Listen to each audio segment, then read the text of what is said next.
இறையேசுவில் பிரியமான சகோதர சகோதரிகளே, நமது ஆண்டவர் இயேசு கிறிஸ்துவுடைய திருப்பெயரால் உங்களுக்கும் உங்கள் குடும்பத்தில் இருக்கிற அனைவருக்கும் அன்பும் சமாதானமும் மகிழ்ச்சியும் உண்டாவதாக.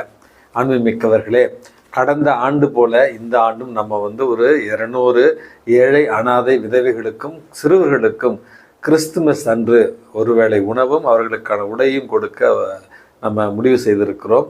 இன்றைய மன்னாவினுடைய தன்னார்வ தொண்டர்கள் ஒரு சில பேர் இந்த நிகழ்ச்சியை ஏறெடுக்க இருக்கிறார்கள். ஆகவே உதவி செய்ய விரும்புகிறவர்கள் நேரடியாக என்னோடு தொலைபேசியில் பேசி முடிவு எடுக்க உங்களை அன்போடு அழைக்கின்றேன்.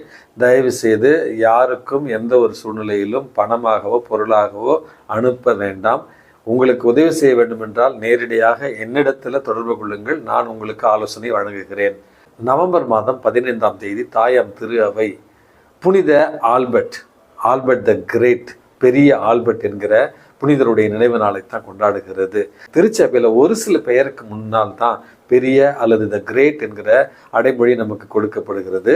அதில் ஆகச் சிறந்தவராக இருந்தவர் தான் இந்த புனித பெரிய ஆல்பர்ட் என்பவர். அன்புமிக்கவர்களே, இவர் பிறந்தது ஜெர்மனி தேசத்தில், வாழ்ந்தது திருச்சபையுடைய வரலாற்றில் 13ஆவது நூற்றாண்டில். இவர் ஆகச் சிறந்த இறையியலாளராகவும் மெய்யியல் வல்லுநராகவும் இருந்ததாகவும் மருத்துவம், விஞ்ஞானம் ஆகிய பல துறைகளில் கற்று தேர்ந்ததாக இருந்ததாகவும், அதே நேரத்தில் அறிவியல் கண்டுபிடிப்புகள், மருந்துகள் இவற்றை கண்டுபிடித்த ஒரு காரணத்திற்காகவும், இறையியலில் பல புத்தகங்கள் எழுதிய ஒரு காரணத்திற்காகவும், திருச்சபைக்கு தன்னுடைய எழுத்து பணியின் மூலமாகவும் மறைவுரையின் மூலமாகவும் ஆற்றிய மிகப்பெரிய ஒரு தொண்டிற்காகவும் தான் இவருடைய பெயருக்கு முன்னால பெரிய ஆல்பர்ட் த கிரேட் என்று இவர் அழைக்கப்படுகிறார். தன்னுடைய கல்வி படிப்பையும் உயர் படிப்பையும் பிரான்ஸ் தேசத்தில் இருக்கிற பாரிஸ் நகரத்தில் தான் இவர் கற்று தேர்ந்தார் என்றும், அதற்கு பிறகு ஜெர்மனி தேசத்தில் தான் இவருடைய பணி முழுவதுமாக இருந்தது என்று இவருடைய வாழ்க்கை வரலாற்றை எழுதியவர்கள் கூறியிருக்கிறார்கள். அன்புமிக்கவர்களே, இன்றைக்கு நம்ம பயன்படுத்துகிற ஹோமியோபதி மருத்துவத்தில் ஆர்சானிக் என்கிற ஒரு வேதிப்பொருளை பயன்படுத்துகிறார்கள். அதை கண்டுபிடித்த ஒரு கண்டுபிடிப்பாளராகவும் இவர் இருக்கிறார். இந்த புனித பெரிய ஆல்பர்ட் அவர்களுடைய பரிந்துரையால் இறைவன் நமக்கு கொடுத்திருக்கிற அறிவையும் ஞானத்தையும் உலக வளர்ச்சிக்காகவும் இறைவனுடைய அதிமிக மகிமைக்காகவும் பயன்படுத்த வேண்டிய ஒரு வரத்திற்காக இன்றைக்கு நம்ம மன்றாடி செவிப்போம்.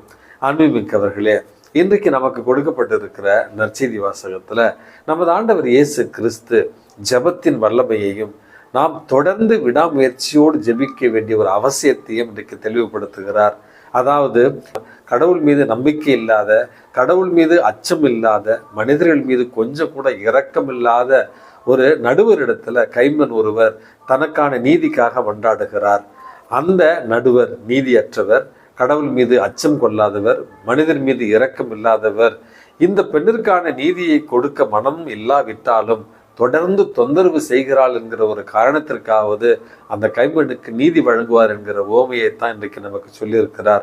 நீதியற்ற, கடவுள் நம்பிக்கையற்ற ஒருவரே ஒரு பெண்ணினுடைய தொந்தரவுக்காவது இந்த நீதியை வழங்குவார் என்றால், எல்லாம் வல்ல இறைவன் இரக்கமே உருவாக இருப்பவர், அன்பே உருவாக இருப்பவர் நம் மீது எவ்வாறு இரக்கம் கொள்வார், நம்முடைய ஜெபங்களுக்கு எப்படி அவர் செவிமடுப்பார் என்கிற ஒரு அழகான செய்தி தான் இன்றைய நற்செய்தி வாசகம்.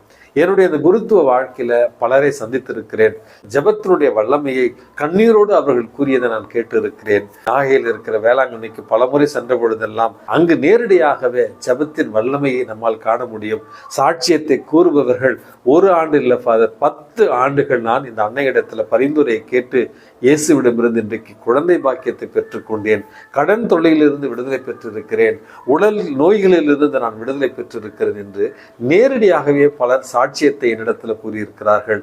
ஆகவே என்னுடைய வாழ்க்கையிலும் சரி, என்னுடைய தனிப்பட்ட வாழ்க்கையிலும் சரி, பல்வேறு நேரங்களில் ஜெபத்தினுடைய வல்லமையையும் தொடர் ஜெபத்தினுடைய வல்லமையையும் அவசியத்தையும் இறைவன் எனக்கு உணர்த்தியிருக்கிறார். பல்வேறு மறை உரைகளில் இதை நான் மக்களுக்கும் எடுத்துரைக்கிறேன். ஆகவே அன்புமிக்கவர்களே, நம்முடைய கிறிஸ்தவ வாழ்விற்கு முதுகெலும்பாக இருப்பது ஜெப வாழ்வு. இறைவனோடு நம்மை ஒவ்வொரு நாளும் இணைத்து வைத்திருப்பது இந்த ஜெப வாழ்வு.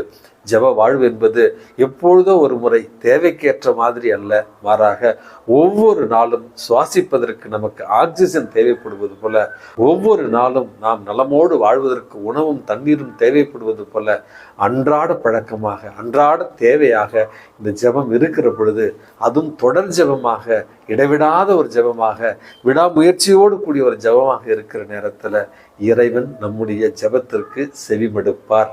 ஆகவே இறைவனுடைய சித்தம் நம்மில் நிறைவேற ஒவ்வொரு நாளும் ஜெபிப்போம், விடாமுயற்சியோடு ஜெபிப்போம். எல்லாம் வல்ல இறைவன் தந்தை, மகன், தூய ஆவி உங்களையும் உங்கள் குடும்பத்தில் இருக்கிற அனைவரையும் நிறைவாக ஆசீர்வதித்து பாதுகாத்து வழிநடத்துவாராக. ஆமேன்.